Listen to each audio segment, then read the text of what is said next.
करीब 5 साल पहले आई कोरोना महामारी, जिसने दुनिया को हिलाकर रख दिया था।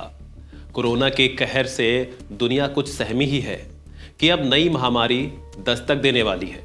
कोरोना का नाम सुनते ही हमारे आंखों के सामने वही पुराने मंजर छा जाते हैं कि कैसे दुनिया अपने ही घरों में कैद होने को मजबूर हो गई थी। कैसे हर तरफ खौफ का साया था, कैसे लोग अपने ही लोगों से दूर भागने लगे थे।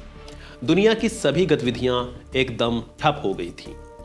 कोरोना महामारी को लेकर चीन पर खुले रूप से आरोप लगे थे कि वुहान से ही इसकी शुरुआत हुई थी। लेकिन इस बीच बताया जा रहा है कि चीन में फिर एक बार नई महामारी, नए वायरस ने दस्तक दे दी है। यहाँ अस्पतालों में बेड भरे पड़े हैं। फिर एक बार चीन में खौफनाक मंजर देखने को मिल रहा है। सोशल मीडिया पर दावा किया जा रहा है कि चीन में फिर एक बार नए वायरस का संक्रमण तेजी से फैल रहा है। इसके लक्षण भी लगभग कोरोना के जैसे ही हैं।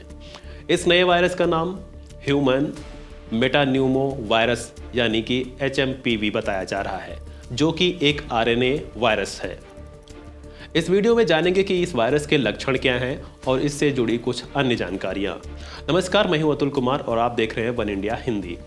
HMPV वायरस के लक्षण क्या हैं, जिसके आधार पर इसके खतरों को हम समझ सकते हैं। अगर इसकी बात करें तो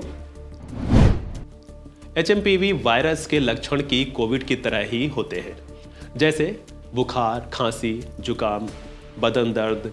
ये लक्षण फ्लू में भी होते हैं।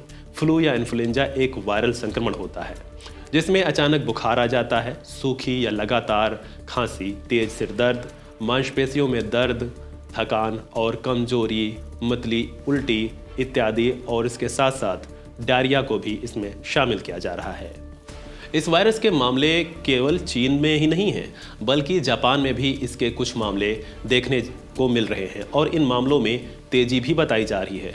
जापान में बड़ी संख्या में केस सामने आने लगे हैं। यहाँ करीब 15 दिसंबर को खत्म हुए हफ्ते में 94,000 से ज़्यादा केस सामने आए, जबकि अभी तक जापान में कुल मामलों की संख्या 7 लाख से ज़्यादा बताई जा रही है।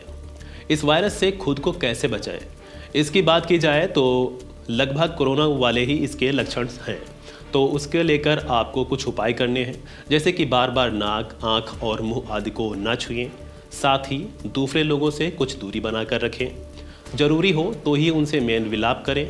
अगर आपको कुछ लक्षण महसूस हो रहे हैं तो खुद को आइसोलेट कर लें और डॉक्टर से संपर्क करें।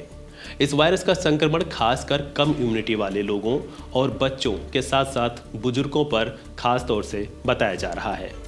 हालांकि अभी भारत में इसको लेकर कोई टेंशन की बात नहीं बताई जा रही है।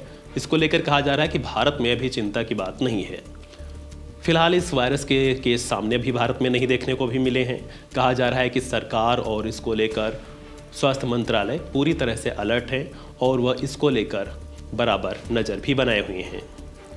बहरहाल इस वीडियो में इतना ही। अन्य खबरों से जुड़े अन्य अपडेट्स के लिए बने रहें वन इंडिया हिंदी के साथ।